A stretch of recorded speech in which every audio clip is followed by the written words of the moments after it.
قد فاز من صلى على الحبيب خير الورى والصفوة المجيب صلوا عليك يا مولا صلوا عليك يا مولا صلوا عليك يا مولا صلوا عليك يا مولا.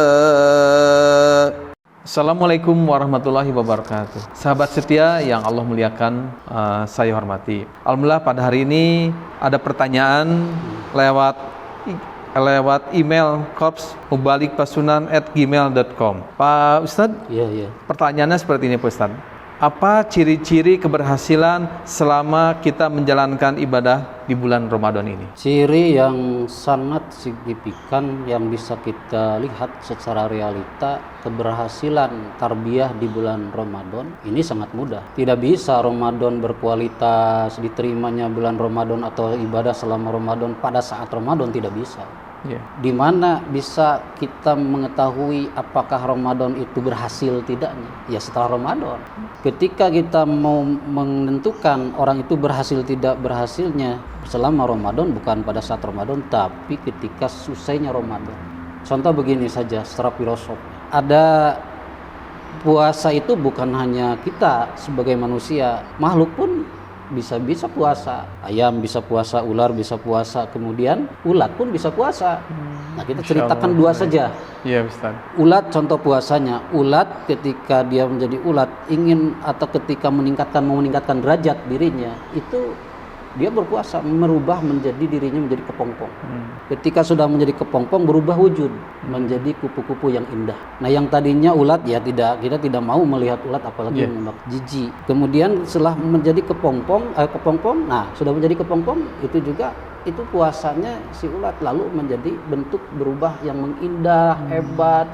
Yang tadinya tidak mau kita melihat ulat, tetapi ketika menjadi kupu-kupu yang indah, yang hebat berwarna, sangat kita ingin memilikinya.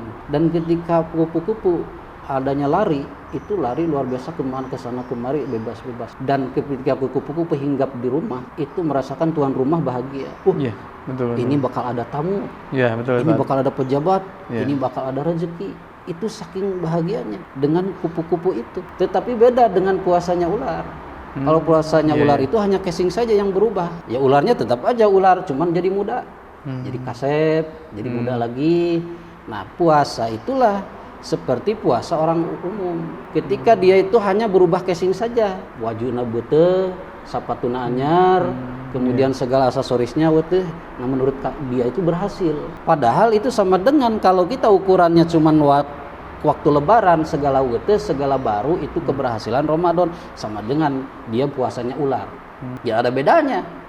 Tapi harus seperti puasa kupu-kupu yang berubah wujud. Artinya dari dulunya sebelum kita berpuasa gede amaknya, tukang bobok, tukang tarok, mencaci orang, menggibah, bahil, koret, medit, nanti aya kepalang. Tapi setelah Ramadan, yang tadinya pemarah jadi peraih, jadi peramah. Yang tadinya dia itu adalah menjastik orang, menyalahkan orang suudon, jadi selalu dia itu husnudon. Yang tadinya bahil menjadi dermawan dan sebagainya. Perubahannya drastis. Itulah orang yang tadinya sebelumnya sangat mencaci, memaki dia, tapi setelahnya jadi dia dirindukan. Seperti kupu-kupu tadi. Sebelumnya kupu-kupu itu adanya ulat, sangat dihindari oleh orang.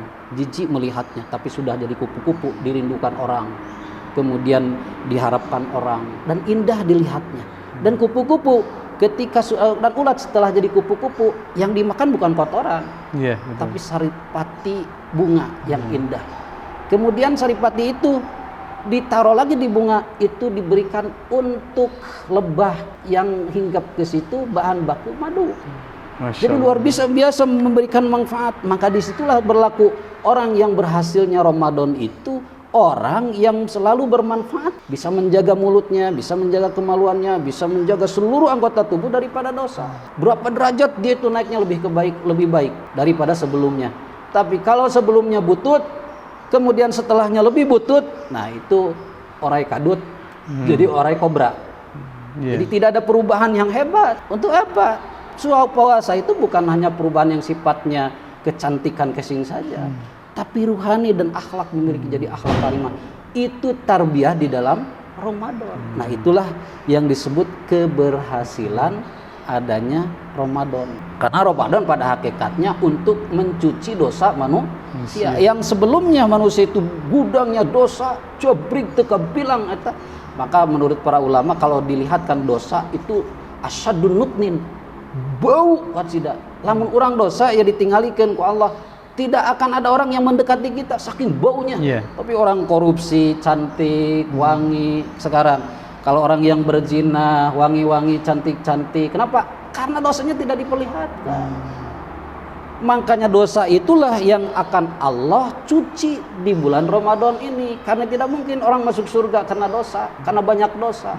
Maka dosa inilah dicuci. Maka akhirnya balik Idul Fitri, balik kepada fitrah. Nah, fitrah inilah yang disebut orang yang kembali kepada suci. Yang tadinya dia kullu mauludin yuladu alal fitrah, dilahirkan dalam keadaan bersih, suci, tanpa noda. Kemudian setelah besar dia ternodai, terkontaminasi dengan berbagai dosa. Tapi tidak mungkin Allah memasukkan orang itu ke surga. Nabi Adam saja pelanggaran satu dari surga, keluar, diusir dari ke dunia. Apalagi kita yang tidak kenal dengan surga, bukan penduduk surga, kemudian penduduk dunia yang penuh dengan dosa, mau masuk surga. Cek Allah, no, nanti dulu kamu, tidak malu. Maka dicuci dulu supaya pantas dia masuk surga. Karena surga tidak mungkin dia dihinggap atau dimasukin oleh orang-orang yang bergelimang dengan dosa. Karena surga itu bersih, surga itu wangi, dosa itu najis dan baunya luar biasa. Itu barangkali ya yang bisa dipahami. Barangkali mudah-mudahan cukup apa yang saya jawab dari pertanyaan jamaah. Demikian.